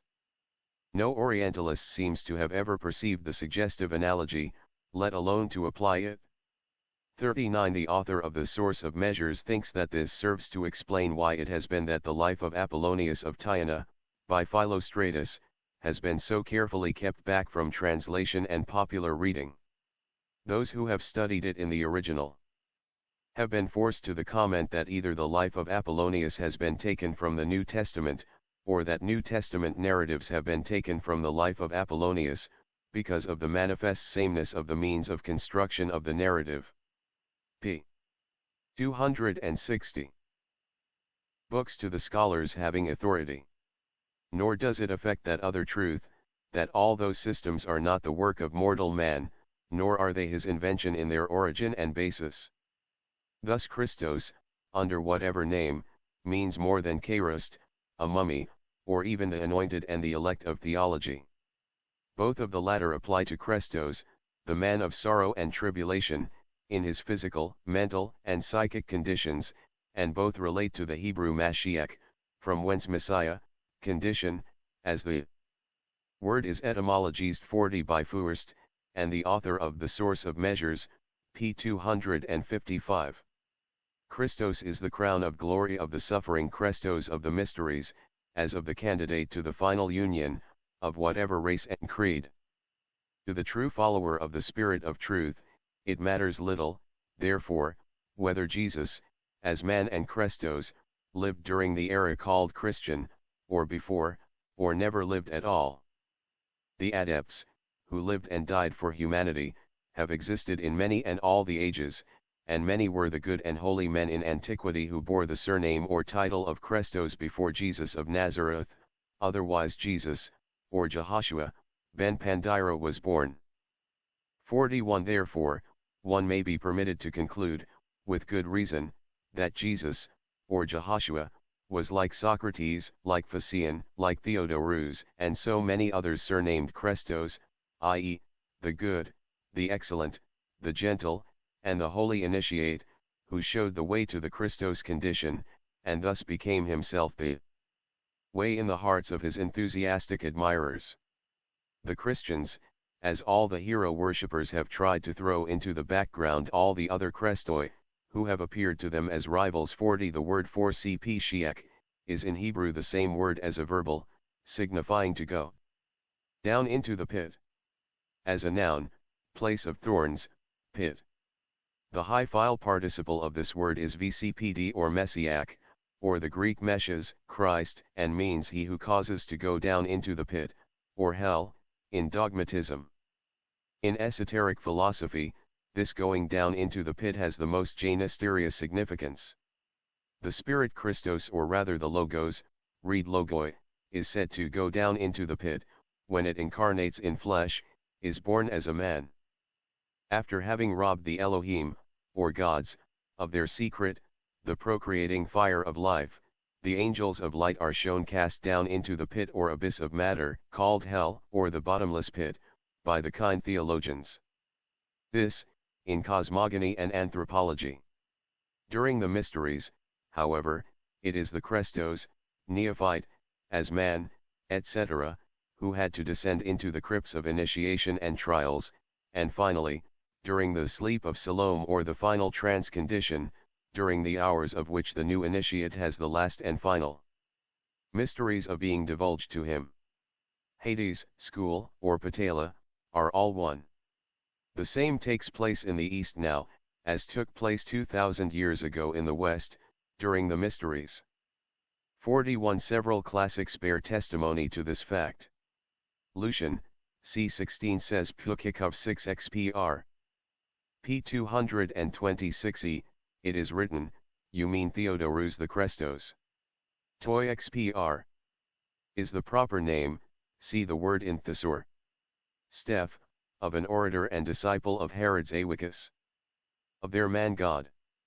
But if the voice of the mysteries has become silent for many ages in the West, if Eleusis, Memphis, Antium, Delphi, and Cressa have long ago been made the tombs of a science once as colossal in the West as it is yet in the East, there are successors now being prepared for them. We are in 1887 and the 19th century is close to its death.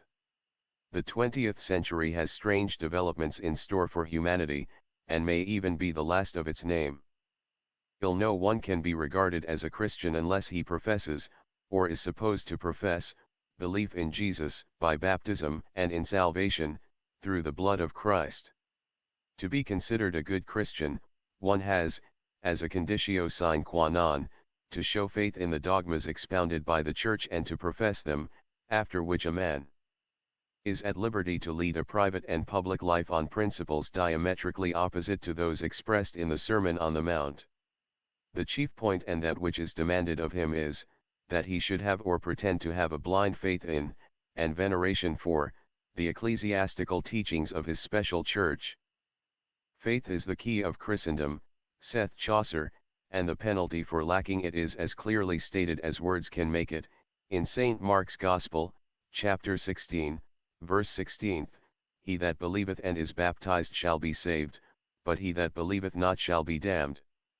It troubles the Church very little that the most careful search for these words in the oldest texts during the last centuries remain fruitless, or, that the recent revision of the Bible led to a unanimous conviction in the truth-seeking and truth-loving scholars employed in that task, that no such un-Christ-us-y sentence was to be found, except in some of the latest, fraudulent texts.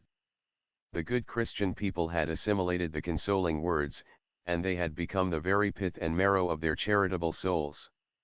To take away the hope of eternal damnation, for all others except themselves, from these chosen vessels of the God of Israel, was like taking their very life.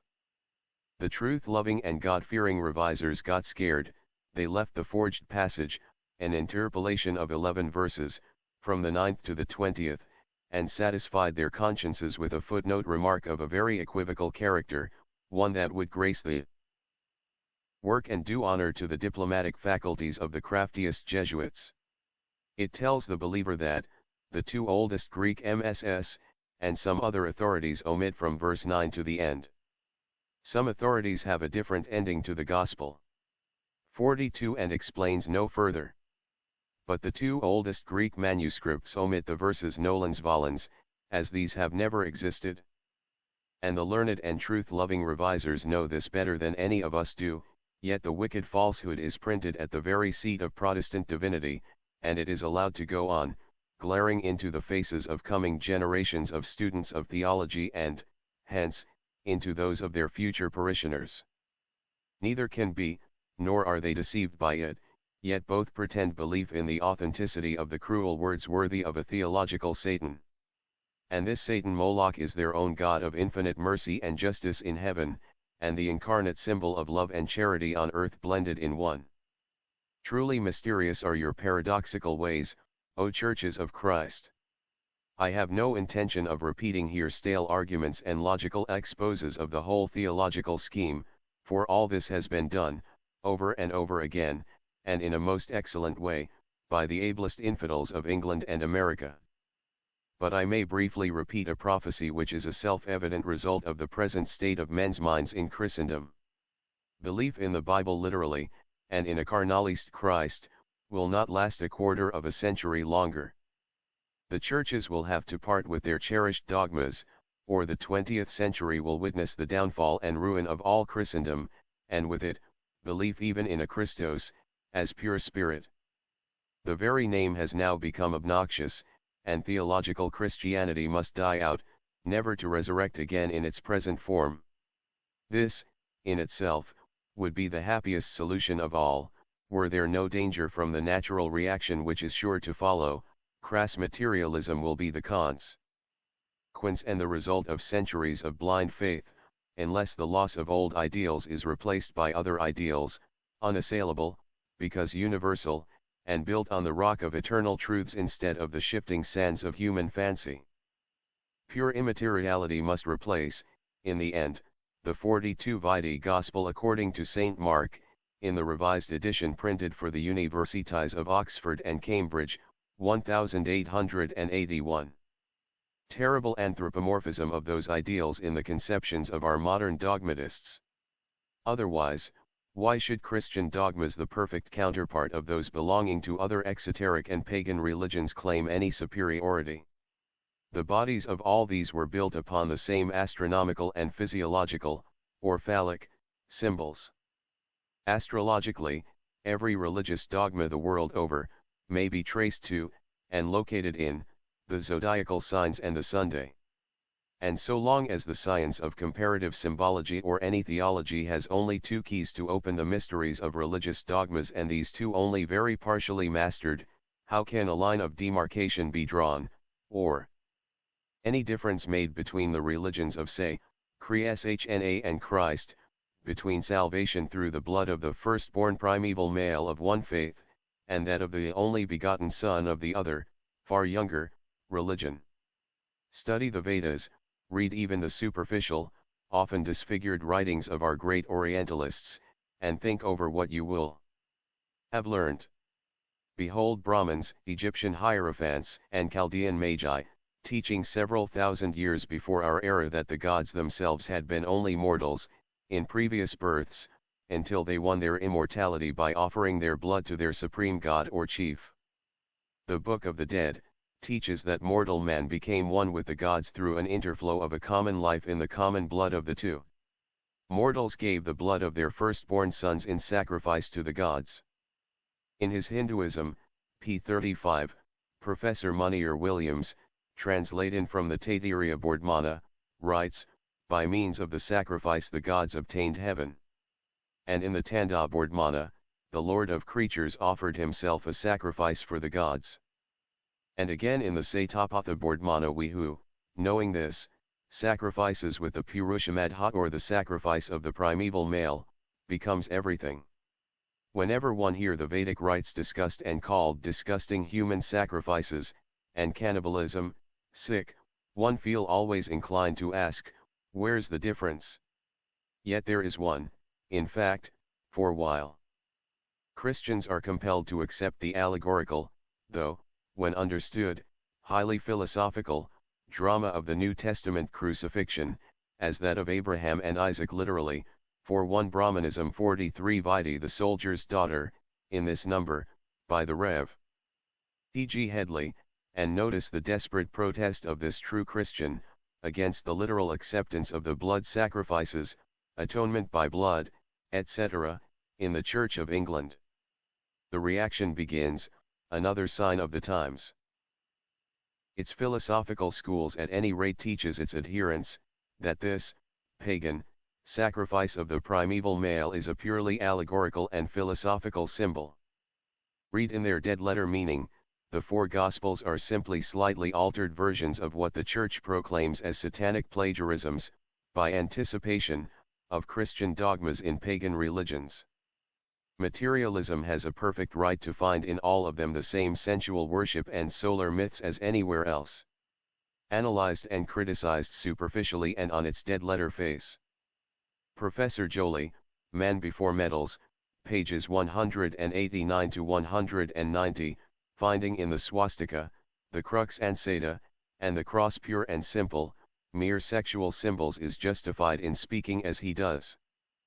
Seeing that the father of the sacred fire, in India, bore the name of Twashtri, that is the divine carpenter who made the swastika and the pramantha, whose friction produced the divine child Agni, in Latin Ignis, that his mother was named Maya, he himself, styled Acta, anointed, or Christos, after the priests had poured upon his head the spirituosoma and on his body butter purified by sacrifice. Seeing all this, he has a full right to remark that, the close resemblance which exists between certain ceremonies of the worship of Agni and certain rites of the Catholic religion may be explained by their common origin. Agni in the condition of Acta, or anointed, is suggestive of Christ, Maya, Mary, his mother, Twashtri, Saint Joseph, the carpenter of the Bible. Has the professor of the science faculty of Toulouse explained anything by drawing attention to that which anyone can see? Of course not. But if, in his ignorance of the esoteric meaning of the allegory, he has added nothing to human knowledge, he has on the other hand destroyed faith in many of his pupils in both the divine origin or Christianity and its church, and helped to increase the number of materialists. For surely, no man, once he devotes himself to such comparative studies, can regard the religion of the West in any light but that of a pale and enfeebled copy of older and nobler philosophies. The origin of all religions, Judeo-Christianity included, is to be found in a few primeval truths, not one of which can be explained apart from all the others, as each is a complement of the rest in some one detail. And they are all, more or less, broken rays of the same Sun of Truth, and their beginnings have to be sought in the archaic records of the wisdom religion. Without the fight of the latter, the greatest scholars can see but the skeletons thereof covered with masks of fancy, and based mostly on personified zodiacal signs. A thick film of allegory and blinds, the dark sayings of fiction and parable, thus covers the original esoteric texts from which the New Testament as now known was compiled. Whence, then, the Gospels, the life of Jesus of Nazareth? Has it not been repeatedly stated that no human, mortal brain could have invented the life of the Jewish reformer, followed by the awful drama on Calvary? We say, on the authority of the esoteric Eastern school, that all this came from the Gnostics, as far as the name Christos. and the astronomico-mystical allegories are concerned, and from the writings of the ancient tandem as regards the Kabbalistic connection of Jesus or Joshua, with the biblical personifications. One of these is the mystic esoteric name of Jehovah, not the present fanciful God of the profane Jews ignorant of their own mysteries, the God accepted by the still more ignorant Christians, but the compound Jehovah of the pagan initiation. This is proven very plainly by the glyphs or mystic combinations of various signs which have survived to this day in the Roman Catholic hieroglyphics. The Gnostic records contain the epitome of the chief scenes enacted during the mysteries of initiation, since the memory of man, though even that was given out invariably under the garb of semi-allegory, whenever entrusted to parchment or paper. But the ancient Tanaim, the initiates from whom the wisdom of the Kabbalah, oral tradition, was obtained by the later Talmudists, had in their possession the secrets of the mystery language, and it is in this language that the Gospels were written. 44. He alone who has mastered the esoteric cipher of antiquity, the secret meaning of the numerals, a common property at one time of all nations, has the full proof of the genius which was displayed in the blending of the purely Egypto-Jewish, Old Testament allegories and names, and those of the pagan Greek Gnostics, the most refined of all the mystics of that day. Bishop Newton proves it himself quite innocently, by showing that St. Barnabas, the companion of St. Paul, in his epistle, ch. 9, discovers the name of Jesus crucified in the number 318, namely, Barnabas finds it in the mystic Greek IHT 44. Thus, while the three synoptics display a combination of the pagan Greek and Jewish symbologies, the revelation is written in the mystery language of the Tanam, the relic of Egyptian and Chaldean wisdom, and St. John's Gospel is purely Gnostic. The Tau being the glyph of the cross. On this, a Kabbalist, the author of an unpublished mise on the key of formation of the mystery language, observes, but this is but a play upon the Hebrew letters Jod, Chith, and Shin, from whence the IHS as the monogram of Christ coming down to our day, and this reads as TYJV or 381, and some of the letters being 318 or the number of Abraham and his Satan, and of Joshua and his Amalek. Also the number of Jacob and his antagonist. Godfrey Higgins gives the authority for the number 608. It is the number of Melchizedek's name, for the value of the last is 304, and Melchizedek was the priest of the Most High God, without beginning nor ending of days. The solution and secret of Melchizedek are found in the fact that in the ancient pantheons the two planets which had existed from eternity, Atonic eternity, and were eternal, were the sun and the moon, or Osiris and Isis, hence the terms of without beginning nor ending of days. 304 multiplied by 2 is 608. So also the numbers in the word Seth, who was a type of the year. There are a number of authorities for the number 888 as applying to the name of Jesus Christ, and as said this is in antagonism to the 666 of the Antichrist. The staple value in the name of Joshua was the number 365, the indication of the solar year, while Jehovah delighted in being the indication of the lunar year, and Jesus Christ was both Joshua and Jehovah in the Christian pantheon. This is but an illustration to our point to prove that the Christian application of the compound name Jesus Christ is all based on Gnostic and Eastern mysticism. It was only right and natural that chroniclers like the initiated Gnostics, pledged to secrecy, should veil or cloak the final meaning of their oldest and most sacred teachings. The right of the Church Fathers to cover the whole with an epitheme of euhemerized fancy is rather more dubious. 45. The Gnostic scribe and chronicler deceived no one. Every initiate into the archaic gnosis, whether of the pre-Christian or post-Christian period, knew well the value of every word of the mystery language. For these Gnostics, the inspirers of primitive Christianity, were the most cultured, the most learned and most wealthy of the Christian name, as Gibbon has it. Neither they, 45. The claim of Christianity to possess divine authority rests on the ignorant belief that the mystical Christ could and did become a person, whereas the Gnosis proves the corporeal Christ to be only a counterfeit presentment of the transcorporeal man. Consequently, historical portraiture is, and ever must be, a fatal mode of falsifying and Crediting the spiritual reality. G. Massey, Gnostic and Historic Christianity. Nor their humbler followers, were in danger of accepting the dead letter of their own texts. But it was different with the victims of the fabricators of what is now called Orthodox and Historic Christianity. Their successors have all been made to fall into the mistakes of the foolish Galatians reproved by Paul, who, as he tells them, Galat 3. 1-5, having begun, by believing, in the Spirit, of Christos, ended by believing in the flesh, i.e., a corporeal Christ. For such is the true meaning of the Greek sentence, for ivappound phi eurovi. Gnostic sects did, a Christ's Spirit, though it went against its opponents, the rival sects, is sufficiently clear to all but dogmatists and theologians. Nor is it less clear that the primitive teachings of Jesus, whenever he may have lived, could be discovered only in Gnostic teachings, against which discovery, the falsifiers who dragged down spirit into matter, thus degrading the noble philosophy of primeval wisdom religion, have taken ample precautions from the first. The works of Basilides alone the philosopher devoted to the contemplation of divine things, as Clement describes him the 24 volumes of his interpretations upon the Goes.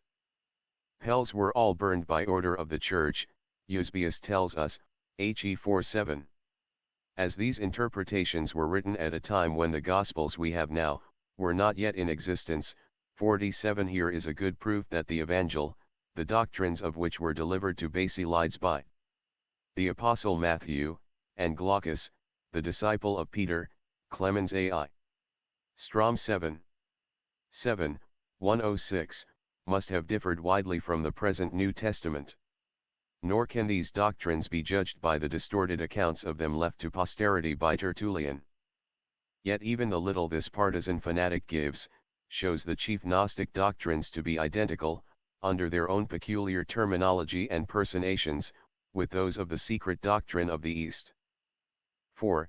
Discussing Basilides, the pious, godlike, theosophic philosopher, as Clement of Alexandria thought him, Tertullian exclaims, 46 the sentence analyzed means shall you, who in the beginning looked to the Christ Spirit, now end by believing in a Christ of flesh, or it means nothing. The verb idle texophgia has not the meaning of becoming perfect, but of ending by, becoming so. Paul's lifelong struggle with Peter and others, and what he himself tells of his vision of a spiritual Christ and not of Jesus of Nazareth, as in the Acts are so many proofs of this. 47 See Supern. Religion, Vol. 2 F Chapter Basilides. After this, Basilides, the heretic, broke loose. 48 He asserted that there is a supreme God, by name Abraxas, by whom mind, Maha, was created, which the Greeks call nous. From this emanated the word, from the word, providence, from providence, virtue and wisdom, from these two again. Virtues, principalities, 49 and powers were made, thence infinite productions and emissions of angels. Among the lowest angels, indeed, and those that made this world, he sets last of all the God of the Jews, whom he denies to be God himself, affirming that he is but one of the angels. 50, Isis UNV Vol 2. Another proof of the claim that the Gospel of Matthew in the usual Greek texts is not the original Gospel written in Hebrew, is given by no less an authority than S. Jerome, or Hieronymus.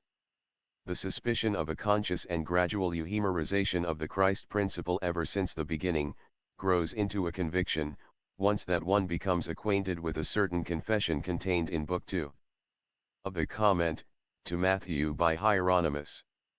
For we find in it the proofs of a deliberate substitution of the whole Gospel, the one now in the canon having been evidently rewritten by this too zealous church father. 51 He says that he was sent toward the close of the 4th century by their Felicities, the bishops Chromateus and Heliodorus to Caesarea, with the mission to compare the Greek text, the only one they ever had, with the Hebrew original version preserved by the Nazarenes in their library, and to translate it. He translated it, but under protest, for, as he says, the Evangel exhibited matter not for edification, but for destructions to the destruction of what? Of the dogma that Jesus 46. It was asked in Isis Unveiled, were not the views of the Phrygian bishop Montanus, also deemed a heresy by the Church of Rome? It is quite extraordinary to see how easily that church encourages the abuse of one heretic, Tertullian, against another heretic, Basilides, when the abuse happens to further her own object. 49. Does not Paul himself speak of principalities and powers in heavenly places, Ephesians 3:10, I. 21, and confess that there be gods many and lords many, kurioi, and angels, powers, dunamis, and principalities? See I Corinthians 8:5, and Epistle to Romans, 8. 38, 50. Tertullian, Prescript. It is undeniably owing only to a remarkably casuistical, sleight-of-hand-like argument that Jehovah, who in the Kabbalah is simply a Sephiroth, the third, left-hand power among the emanations, Bina, has been elevated to the dignity of the one absolute God. Even in the Bible he is but one of the Elohim, see Genesis, chapter 3 v 22, the Lord God making no difference between himself and others. 51. This is history.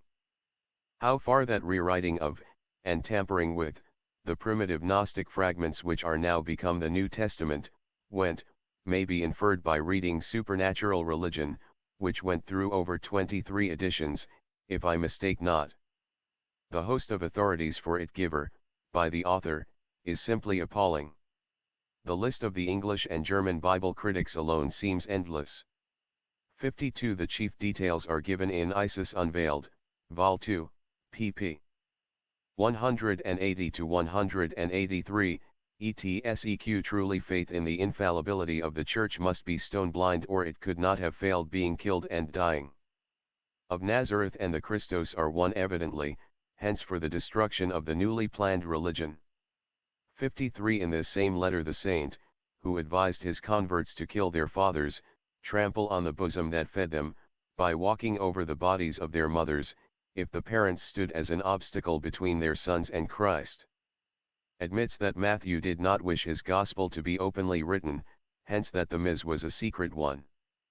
But while admitting also that this gospel was written in Hebrew characters and by the hand of himself, Matthew, yet in another place he contradicts himself and assures posterity that as it was tampered with and rewritten by a disciple of Manichos, named Seleucus, the ears of the Church properly refused to listen to it.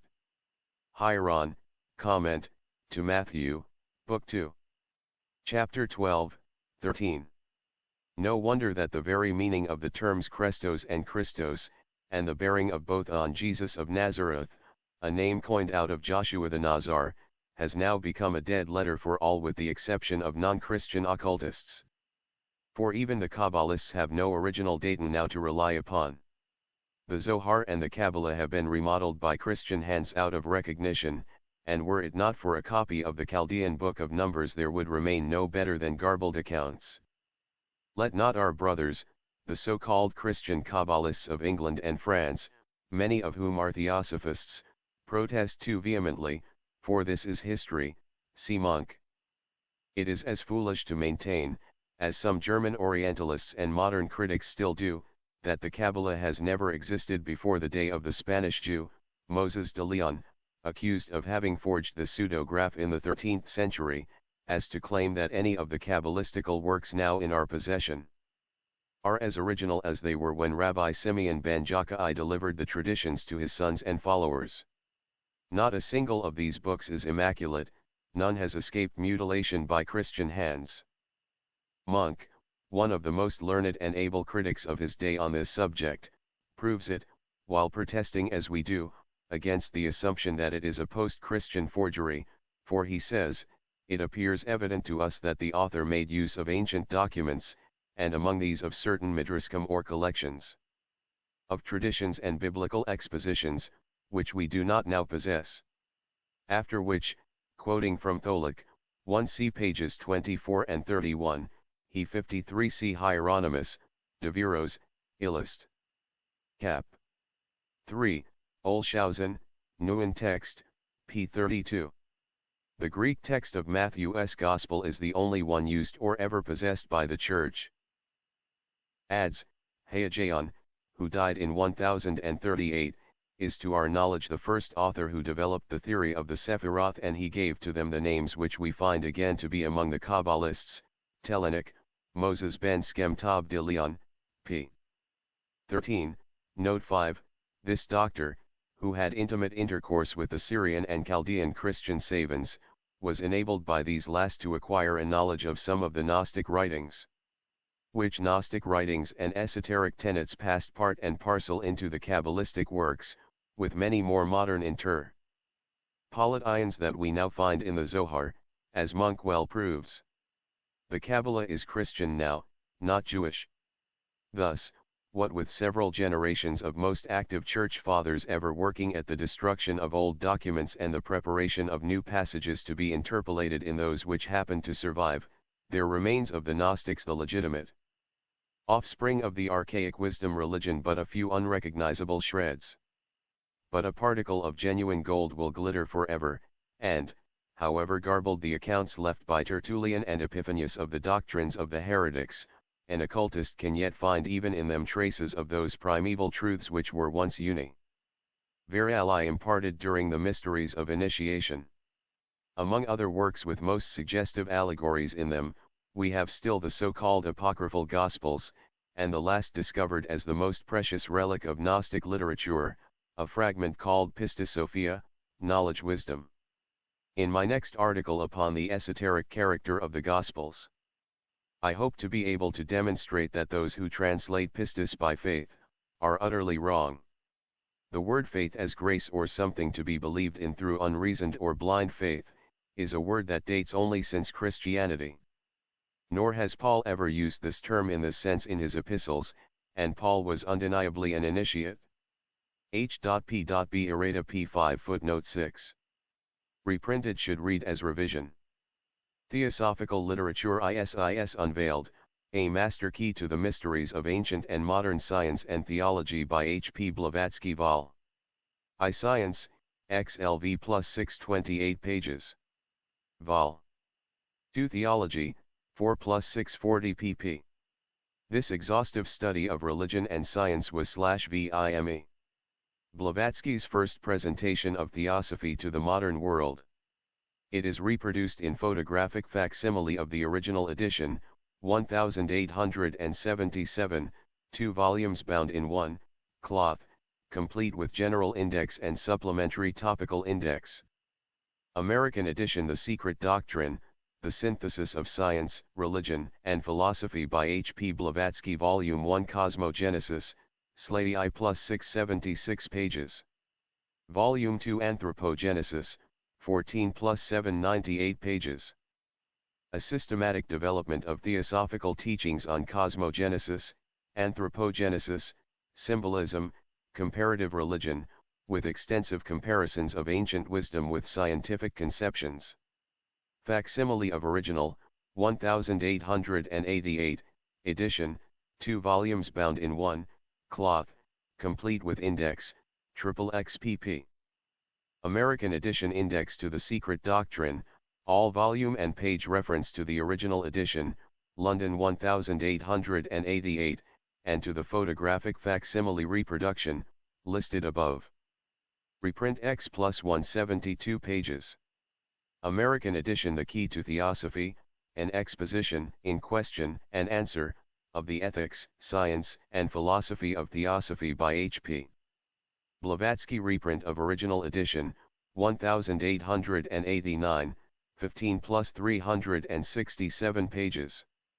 Indian edition The Voice of the Silence, by H.P. Blavatsky, a blank verse rendition of chosen fragments from the Book of the Golden Precepts, belonging to the Contemplative or Mahayana, Yogacarya, school. Reprint of the original edition, 1889, 4 plus 79 pages, cloth.